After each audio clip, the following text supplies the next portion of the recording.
Our philosophy is that you don't need to be sick to get better. And it's a unique way of looking at it. I still think there's the stigma that if I have a problem, I need to go see somebody to help me mentally. Trevor Moawad worked with Alabama kicker Jeremy Shelley after he missed a few kicks. Shelley kicked 5 field goals in the BCS title game to help the Crimson Tide beat LSU. Moawad says he motivates the motivated, bringing high-level athletes to a new level of peak performance. What you try to do is to help the athletes develop that own ad campaign. I perform under pressure.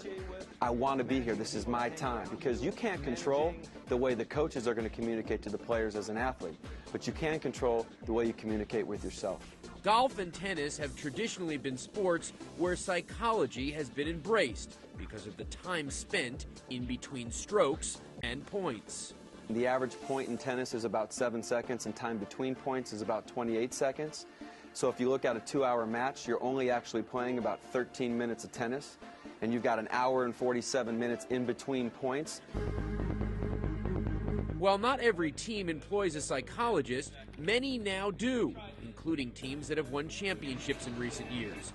The Yankees, the Red Sox, the Steelers, and the Mavericks all devote a full-time position to mental conditioning, and it's a trend insiders expect to grow. Minnesota Vikings quarterback Christian Ponder said Moawad really changed his perspective.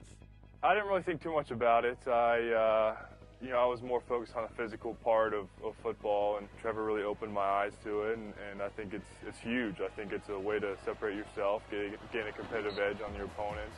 Like tennis and golf, football also has its share of downtime. 3-hour football games actually have about 12 minutes of total time where plays are actually being run. That leaves a lot of time to think.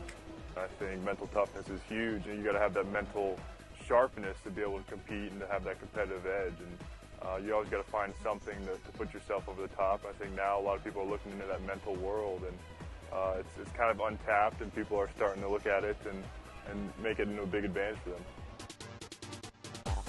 While teams and players are less skeptical about the mental aspects of sports, it's not clear if they're ready to put their money into mental training.